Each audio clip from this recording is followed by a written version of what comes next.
Hello and welcome to this segment of Meet a Columban. I'm Father Jim Mulroney, I'm your host today.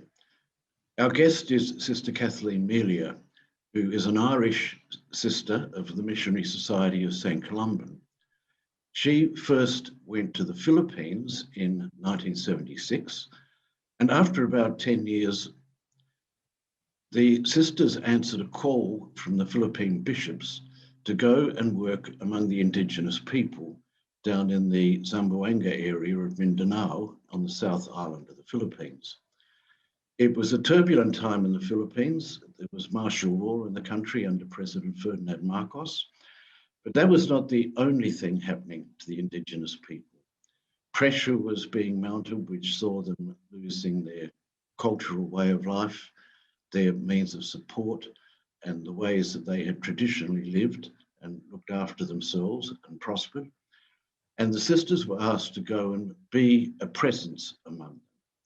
And I welcome you warmly, Kathleen, and would like to begin by asking you to tell us a little bit about your experience when you first arrived in the Philippines, and then your initial experiences among the Subaanen Indigenous people.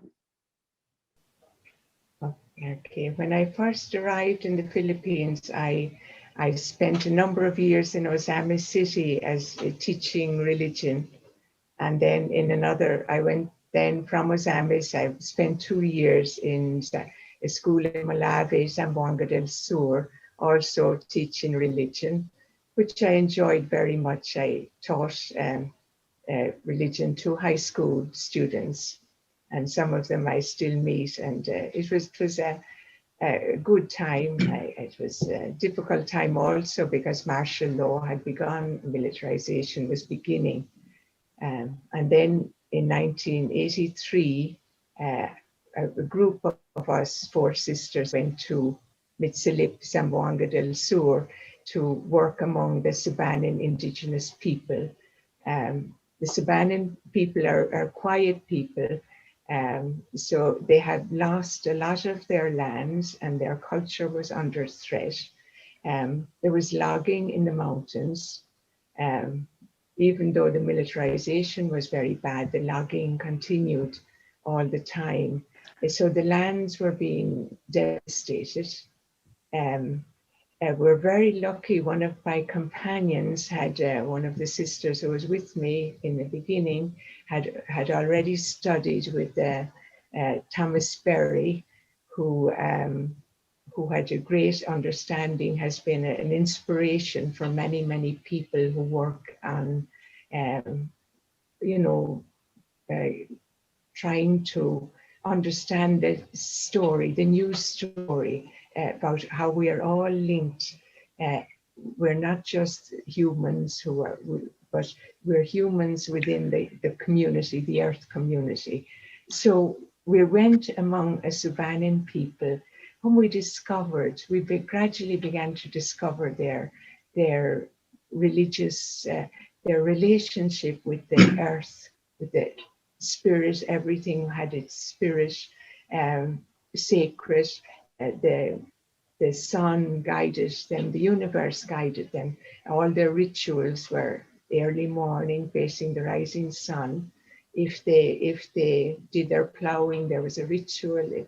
Within their life, there was rituals. So there were people living within in a sacred world. And we were told in our orientation that to be careful when you enter in with Indigenous people.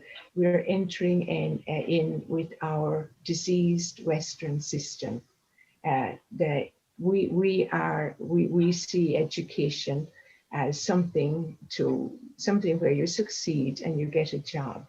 But the Subaanens were already educated in their life. They already had an education. They knew all about the earth, the relationship with the earth, the spiritual relationship with the earth.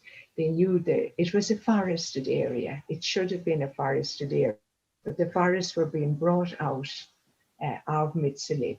But they knew they depended on the plants of the forest for their medicine and for their food, for everything. So it was at this particular time, sickness was very, when we began, many children died. Were malnourished because of evacuations. We ourselves evacuated a few times from the mountains because of the war that was going on between the rebels who lived in the mountains and the army. Now, how do the people live, Kathleen? Do they live in villages or in clusters, or do they gather together in larger numbers? No, before military, the Subaanen people, they like quiet. They're an amazingly quiet people. So they like to live on their own in this there were very small native houses in the mountains. But when the militarization came, they tended to cluster together.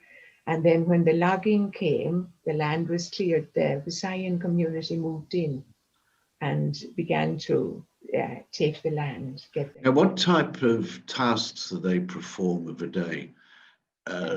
You said the logging really interfered with their way of life and their way of making their living. So in actual what way did the logging interfere with that? It was mountainous, very steep land, because all the lowlands had been taken by the Christians, by the Visayans who had moved in.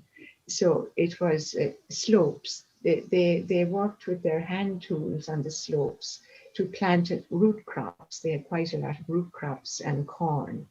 But when the militarization came, sometimes they lost their crops very often, and then landslides became very common. So we were observing all this. We observed the food, the lack of food, and sometimes children died from, mostly because they were malnourished, but they died of measles, all the different sickness of the poor.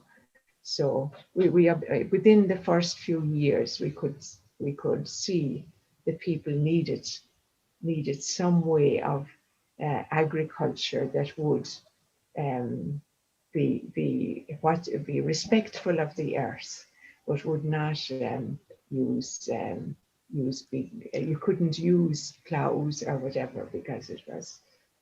Now, you mentioned before that the people, one of the things you had to do when you went to Mindanao was learn to speak the language of the Subaanen people. Yes. So they speak a language of their own, which is not the normal language or the widespread language spoken in the area. And what are the peculiarities of that language did you notice? I presume because they're people who were connected to the land, the language is very much connected to the land. Their conceptualization of what they were doing and the way they were living would be very much connected to the land, the natural elements, the sunshine, the water. Yes. And yet from that language, you learned how to communicate the Christian faith in some type of way, or the concepts of Christian faith to these people. How did you go about beginning to do that? We went in a mission of dialogue, because Vatican II said you do not have to be a Christian. We didn't, as missionaries, we didn't go in to make Christians, to convert people to Christianity. The first people we worked with are still they have their animist religion. Yes. We only worked for the enculturation of Christianity with some, not many, people who asked if they could become Christian. But the original people we worked with in the first barrio we went to, they're Subaanen religion. Yes. They do their rituals, and we worked on, but that was something much later in our story, because what the people needed first was food. The food was the very big issue. Then the children, when a child spoke Subaanen, when they went to school, their teacher was Visayan, and the language was Tagalog, and then the national language and English. So in grade 1, they had to have all those languages. So we saw that. And over many years, in the first years, we translated some of the language, we made some books. But it was many years before we had set up formal education. We had adults, we had wonderful sisters in the mission.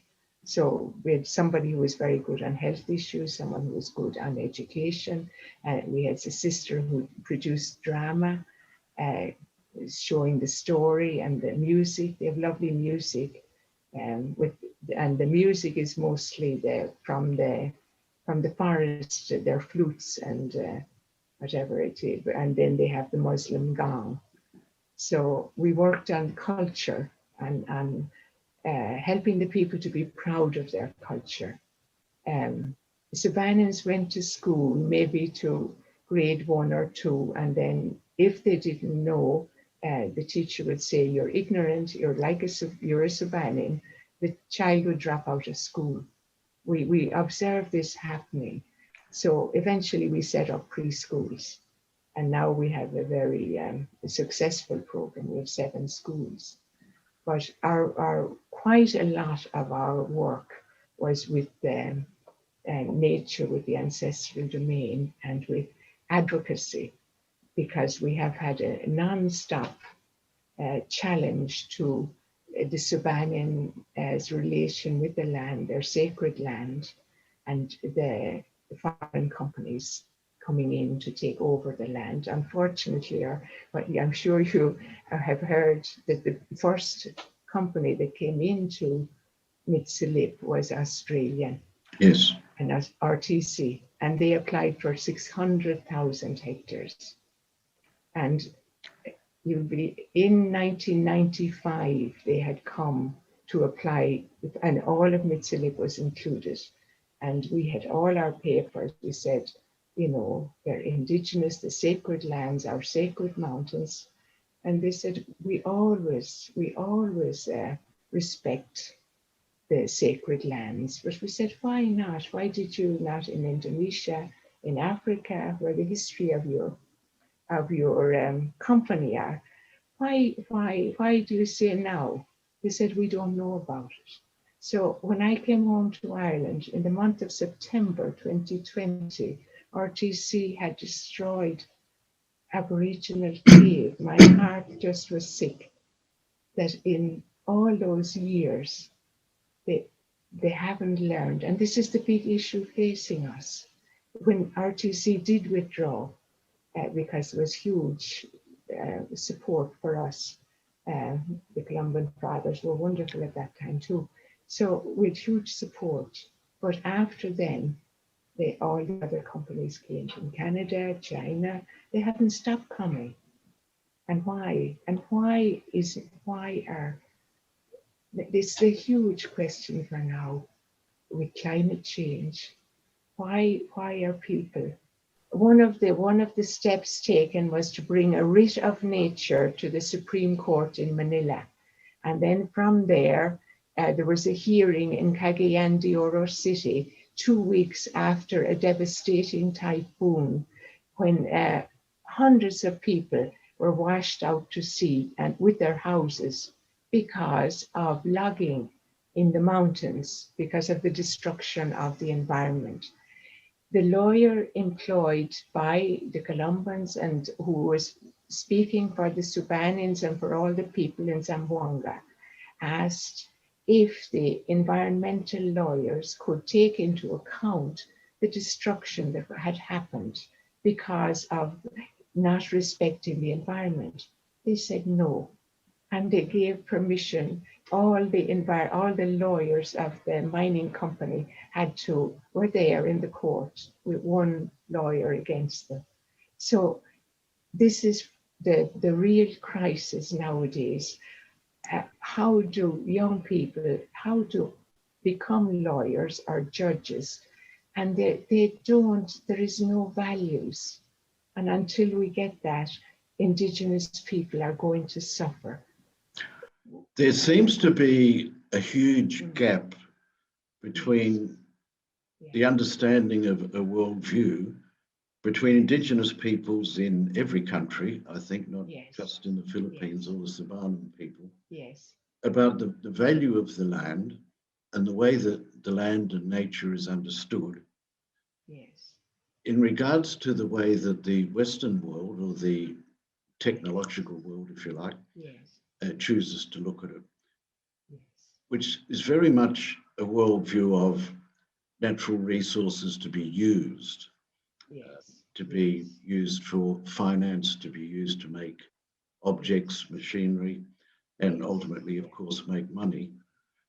Whereas Indigenous peoples, it seems from what you say, tend to look at the land and the assets of nature as being gifts to be worked with, not to be exploited or destroyed, but to allow the earth to provide.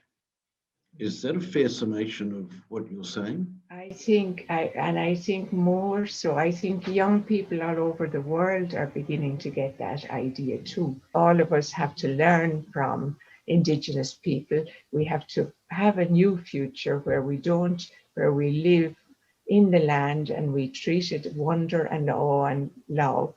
And we stop thinking of after the pandemic, we'll get back to normal, because the new normal will have to be, there are to be limits. We are to live in a community. But if I could go back to say some of our programs, we have a wonderful program for children. We have 7 preschools, and within that they have their own language, and the language, what you were saying, it's integrated. They have the words for the rituals and the words for nature. It's their language, and they have their own songs and their drama rituals, and they also learn English and the other 3 languages. So that is very successful, and it's government approved, but of course not government financed. So it's one of the big challenges now to continue programs. We did a lot of reforestation, and I was sharing about during the lockdown in Mitsalip, I received a lot of fruits from the farmers who had originally planted. We had programs of agroforestry and protecting the forests. So, and in our center, we collect all the seeds, and the little children in school, they all have to plant 10 seeds, and their parents plant 25 fruit trees. And of course, the Philippines, things grow up very quickly. You plant a seed, it grows, right? Plant a seed, it grows. It's ready for planting before they leave that year. So if the weather is suitable, the children will see in years to come. So before I left, we had 4,000 fruit tree seedlings in our center, and there were 2 boys looking after them. But it's a great part of our mission to care for nature, care for the earth, respect the earth, and to help the people